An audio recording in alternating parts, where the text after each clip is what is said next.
हम आज एक ऐसे टॉपिक पर बात करने वाले हैं जो इंटरनेट का एक ऐसा हिस्सा है जहां रोशनी नहीं सिर्फ अंधेरा है, जहां हर आइडेंटिटी छिपी होती है और हर क्लिक के पीछे एक छिपा होता है एक ऐसा राज, उसे कहते हैं डार्क वेब।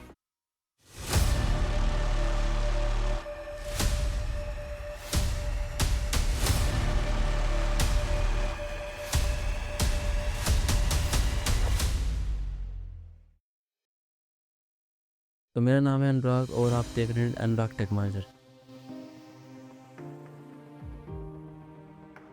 तो आज हम जानेंगे कि क्या है, कैसे काम करता है और क्यों बहुत सारे लोग इसे इंटरनेट का सबसे खतरनाक कोना कहते हैं। हम सब इंटरनेट इस्तेमाल करते हैं, जैसे यूट्यूब हो गया, गूगल हो गया, इंस्टाग्राम हो गया, लेकिन क्या आप जानते हैं कि ये सिर्फ इंटरनेट का 5% हिस्सा होता है जो हम यूज करते हैं। बाकी 95% हिस्सा छिपा हुआ होता है और उसी के अंदर आता है डार्क। आज की वीडियो में मैं आपको ले जाऊंगा उस छिपी दुनिया में जहाँ एनोनिमिटी सबसे बड़ी ताकत है। हम इस वीडियो में 4 पॉइंट पर बात करने वाले हैं जिससे आपको सारी चीजें क्लियर होंगी स्टेप टू स्टेप वाइज कि कैसे क्या क्या होता है। तो सबसे पहला टॉपिक जो हम इसमें बात करेंगे वो डार्क वेब क्या है। ठीक है, बहुत सारे लोगों को डाउट होता होगा कि क्या है। सुनना सुना तो हर एक इंसान ने होगा, लेकिन बहुत लोग को नहीं क्लियर होगा। तो हम बात करेंगे कि क्या है डार्क वेब, डार्क वेब का यूज कौन कर सकता है, तीसरा ये है डार्क वेब का एक्सेस कैसे करना है, और चौथा डार्क वेब यूज करने के नुकसान क्या हो सकते हैं। बहुत सारे लोग डरते हैं, बहुत सारे आपने बहुत जगह पे सुना होगा, बहुत सारे वीडियोस में आपने देखा भी होगा। डार्क वेब होता है, उसको चलाना बहुत ही नुकसानदायक हो सकता है। हमारी आइडेंटिटी कहीं से ब्रीच हो सकती है, हमारे डाटा कहीं से ब्रीच हो सकते हैं। ठीक है, तो वो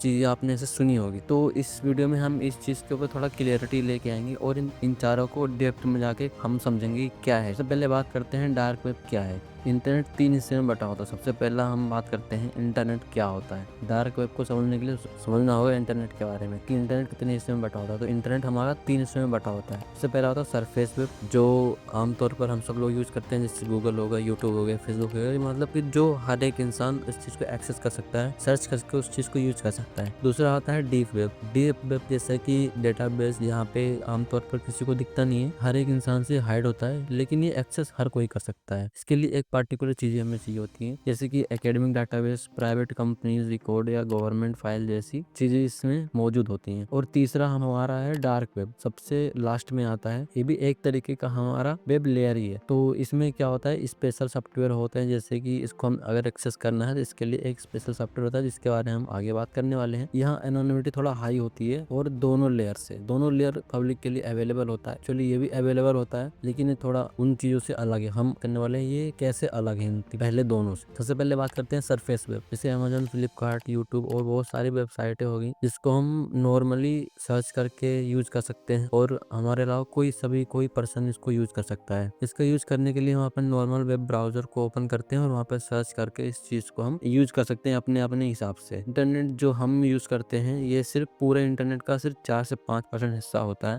और 95% हिस्सा हमारा अगले वाले में जो मैं बताने जा रहा हूँ उस चीज में आपको मिलेगा। लेकिन आप जान के हैरान नहीं होंगे कि पूरी दुनिया जितना इंटरनेट यूज करती है और हमारे घर पे, हमारे शहर में, पूरी दुनिया में इतने लोग इंटरनेट यूज करते हैं, वो पूरे इंटरनेट का सिर्फ 4 से 5% हिस्सा होता है। वेब इंटरनेट का वह हिस्सा होता है जिसको इंटरनेट पर डायरेक्ट कोई भी एक्सेस नहीं कर सकता। इसके लिए सबसे पहले आपको एक आईडी चाहिए होती है, जैसे कि हर एक कंपनी का, हर एक आदमी का एक अलग डाटा होता है, अलग सर्वर होता है। जैसे कि मान लो अमेजोन है, अमेजोन में आप कोई भी चीज शॉपिंग करते हो तो उसमें आप पर्टिकुलर आपका एक सेक्शन बना होता है, आपकी आईडी बनी होती है जिसको आप हर कोई एक्सेस नहीं कर सकता, उसको सिर्फ आप ही एक्सेस कर सकते हो अपने आईडी और पासवर्ड से। जैसे यूजर नेम और पासवर्ड हो गया, उसको आप एंटर करोगे तभी आप अपने इनबॉक्स में आपने जो भी चीजें कार्ट में डाल के रखी होंगी आप उस चीज को देख सकते हो और कोई नहीं दे सकता। तो जो आपने ये कार्ट के अंदर डाल के रखा है और सिर्फ यूजर नेम, आईडी, पासवर्ड डालने के बाद ही आप उसको एक्सेस कर सकते हो, ये आता है हमारा डीप वेब के अंदर। एग्जांपल के लिए जैसे कि ऑनलाइन बैंकिंग डैशबोर्ड हो गया, क्लाउड स्टोरेज हो गया, यूनिवर्सिटीज डाटाबेस हो गया, ये हर कोई एक्सेस नहीं कर सकता। इस चीज को कुछ लोग ही एक्सेस कर सकते हैं, उसके पर्टिकुलर उसकी आईडी और पासवर्ड को यूज करते हुए।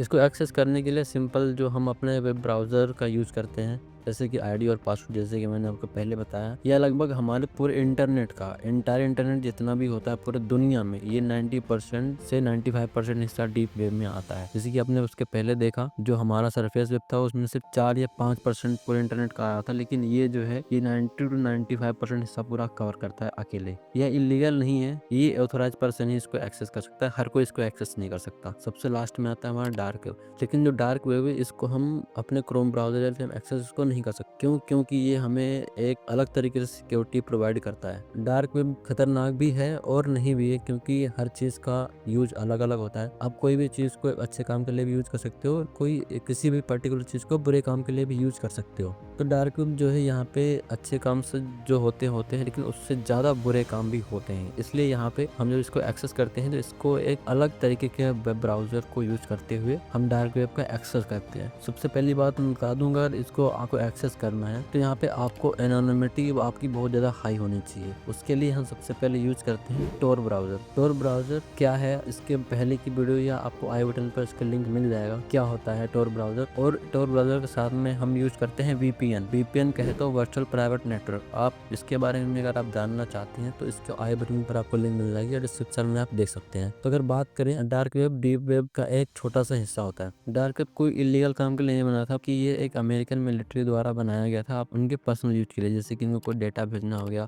कोई प्राइवेट कम्युनिकेशन करना हो गया। तो उस टाइम पर कोई ऐसा चीज नहीं था जिसके थ्रू वो अपना प्राइवेट कम्युनिकेशन कर सके, क्योंकि मिलिट्री का एक अलग चीजें होती हैं, एक अलग सिस्टम होता है, वो अपनी चीजों को पब्लिक में नहीं बोल सकते। लेकिन बाद में इसको चल के जब उन्होंने पब्लिक कर दिया तो इस चीज को इलीगल कामों के लिए ज्यादातर यूज। अगर बात करें डार्क वेब पूरे इंटरनेट का टोटल 5 से 6% हिस्सा कवर करता है। अब बात करते हैं नंबर 2, डार्क वेब का यूज कौन कर सकता है। तो देखो, जैसे मैंने आपको पहले बताया, किसी भी चीज को हम अच्छे काम के लिए और बुरे काम के लिए दोनों के लिए यूज कर सकते हैं, ठीक है। और दोनों के लिए यूज होता है। जैसे कि आपने बहुत जगह सुना होगा कि डार्क वेब का यूज हम स्मगलिंग के लिए बहुत लोग करते हैं। यहाँ पे कोई गवर्नमेंट की निगरानी नहीं होती है, क्योंकि ये सिस्टम ही ऐसा है जहाँ पे कोई गवर्नमेंट निगरानी कर ही नहीं सकती। इसलिए यहाँ पे बहुत सारी चीजें ऐसी होती हैं जो इलीगल में आती हैं। तो हम बात करते हैं पॉजिटिव एंड लीगल यूजेस, और इसके दूसरा जो है नेगेटिव एंड इलीगल यूज, ठीक है। तो हम पहले बात करते हैं पॉजिटिव और लीगल यूजेस क्या है इसके। तो पॉजिटिव और लीगल यूज, जैसे बहुत जगह बहुत सारी कंट्रीज में ऐसा होता है कि वहाँ पे कोई जो गवर्नमेंट होती है वहाँ पे बहुत सारी चीजों के ऊपर रोक लगा के रखती है कि आप एप्लीकेशन को यूज कर नहीं सकते, आप अपने इंटरनेट के ऊपर पर्टिकुलर चीजों को ही एक्सेस कर सकते हो। अगर कोई ऐसी चीज, तो आपको जेल भी हो सकती है, आपके ऊपर कार्रवाई की जाए। तो बहुत सारे लोग ऐसे हैं, जैसे रिपोर्टर हो गए, कंपनियां हो गई, जो इस चीज को यूज करती हैं अपनी काम, अपनी बातों को दुनिया के सामने रिप्रेजेंट किया रखने के लिए। तो डार्क वेब एक सबसे बड़ी ताकत है, गोपनीय या प्राइवेसी कह सकते हैं। जो लोग ऐसे देश में रहते हैं जहाँ इंटरनेट पर सेंसरशिप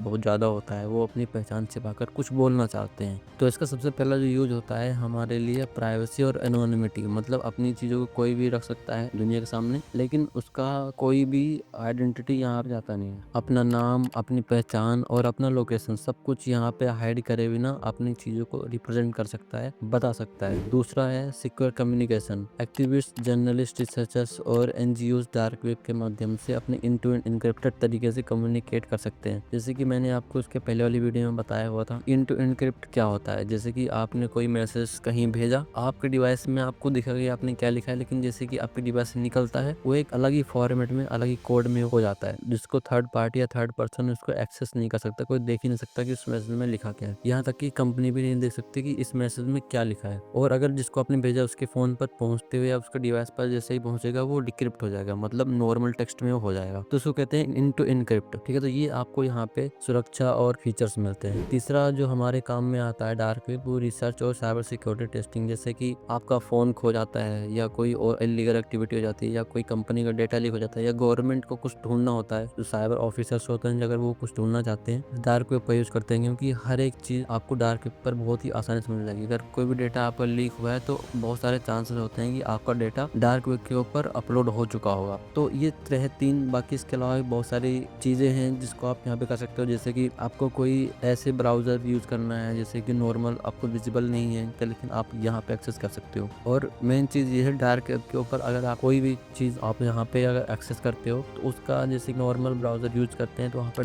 .com से कोई भी URL खत्म होता है। लेकिन खास बात डार्क वेब की है कि अगर आप डार्क वेब कोई भी वेबसाइट चला रहे हो तो उसके लास्ट में आपको .onion लिखा मिलेगा। आपको .onion का राज क्या है वो हम आगे वीडियो में बात करेंगे। अब बात करते हैं नेगेटिव और इलीगल यूज। तो यहाँ पे जैसे कि आप सभी लोग जानते हैं कि इसका इलीगल यूज क्या हो सकता है, फिर भी जैसे कि आप समझ सकते हैं किसी ड्रग को स्मगल करना या वेपन, फेक आईडी या स्टोलन डाटा, कोई भी डाटा को किसी के हाथ बेचना, हैकिंग के लिए, इलीगल पोर्नोग्राफी, ह्यूमन या ट्रैफिकिंग के लिए। बहुत सारी चीजें हैं जो यहाँ पे होती हैं। ऐसी जगह जहाँ पे गवर्नमेंट नहीं पहुँच सकती है, जहाँ पे कोई भी एक्शन नहीं लिया जा सकता है, वहाँ पे ये चीजें ज्यादा होती हैं। अब बात करते हैं डार्क वेब एक्सेस कैसे कर सकते हैं। डार्क वेब एक्सेस करना रिस्की हो सकता है, जैसे कि आप खुद ही जानते हैं, और इसको अगर एक्सेस करना भी है तो बहुत सारी एक्स्ट्रा लेयर ऑफ सिक्योरिटीज हमें यूज करनी पड़ती है इस चीज को एक्सेस करने के लिए। नहीं, हमारा डाटा और हमारी आइडेंटिटी, हमारा लोकेशन सब कुछ किसी और के पास जा सकता है। कोई भी थर्ड पर्सन आके हमारे डाटा को एक्सेस कर सकता है और हमें बहुत सारा नुकसान उठाना पड़ सकता है। इसलिए वह इस वीडियो में तो मैं नहीं बता सकता, लेकिन एजुकेशनल पर्पस के लिए इतना जान लो कि अगर डार्क वेब यूज करते हैं, उसे यूज करने के लिए हम एक अलग तरह का ब्राउजर यूज करते हैं। अपना कोई वेबसाइट या कोई, जैसे कि मान लो फ्लिपकार्ट, अमेजोन या टिकट बुकिंग के लिए हम यूज करते हैं अपने क्रोम ब्राउजर। तो उसी तरीके से डार्क वेब के ऊपर extra layer of security maintain करने के लिए, सही तरीके से उसको सिक्योर तरीके से यूज करने के लिए हम यूज करते हैं टोर ब्राउजर और साथ में वीपीएन। टोर ब्राउजर और वीपीएन के बारे में आगे बात करेंगे क्या होता है। तो अगर बात करें टोर ब्राउजर जो होता है, एक तरीके से आपको एक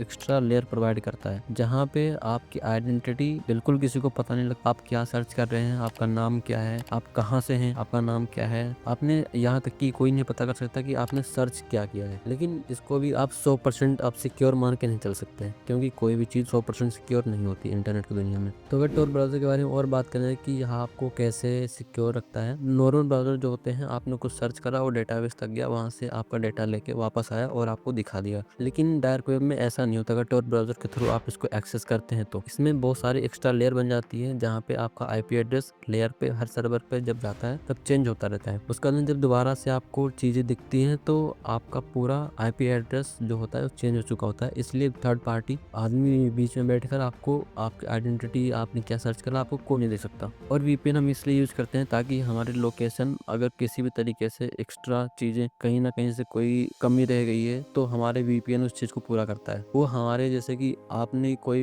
वेबसाइट ऐसी है जो आप इंडिया के अंदर रह के एक्सेस नहीं कर सकते, लेकिन आप उसको चाइना में, अमेरिका में रह के यूज कर सकते हैं। तो वीपीएन काम क्या करता है कि हमारी लोकेशन अमेरिका की या चाइना की सेट कर देता है। तो जब आप डेटाबेस में जाते हैं तो आप वो डेटाबेस जो होता है उसको ये नहीं पता होता कि हाँ एग्जैक्ट लोकेशन कहाँ सर्च करा गया है। आपने जो सेट करा है, आप डेटाबेस सिर्फ वो लोकेशन समझता है और आपको उसके हिसाब से रिजल्ट दिखा देता है। तो जैसे कि आपने अभी तक इस चीज को समझ लिया, अब हम बात करते हैं कि क्या क्या नुकसान हो सकते हैं। जैसे कि अगर आप बिना पूरी जानकारी के आप डार्क वेब यूज करते हैं, क्या नुकसान हो सकते हैं, ये मैंने अभी आपसे बात करी है, लेकिन थोड़ा इसके बारे में और बात करते हैं। तो सबसे पहले ही चीज ये, अगर आप सही तरीके से इसको यूज नहीं करते हैं और सही तरीके से आप अपनी सिक्योरिटी को मेंटेन नहीं करते हैं तो आपको बहुत सारे नुकसान हो सकते हैं। जैसे कि हैकर्स आपकी पहचान और डेटा को चुरा सकते हैं, ठीक है, या कोई आपने कोई ऐसी चीज़ें डाउनलोड कर लिया, आपने कोई ऐसी वेबसाइट पर चले गए जो मैलिशियस या मालवेयर से भरा हुआ हो, या आपके डिवाइस में कोई भी ऐसा मालवेयर आ सकता है, या कोई भी आपकी आइडेंटिटी चुरा सकता है, या हैकर्स आपकी कोई इन्फॉर्मेशन चुरा सकता है। आप एक साइट पे चले गए तो वहाँ पे आपके साथ स्कैम हो सकता है। तो ये रही आज की वीडियो, शायद आपको बढ़िया लगी होगी, आपको इस चीज़ के बारे में बहुत कुछ जानने के लिए मिला होगा। अगर आपको ये वीडियो सच में अच्छी लगी, आपको जानने के लिए मिला, तो प्लीज़ इसको लाइक करना, कमेंट करना और सब्सक्राइब करना। और बहुत सारी वीडियोज़ के लिंक डिस्क्रिप्शन में है और आई बटन पर है, जिसको आप देख सकते हो। तो मिलते हैं अगली वीडियो में, तब तक के लिए बाय।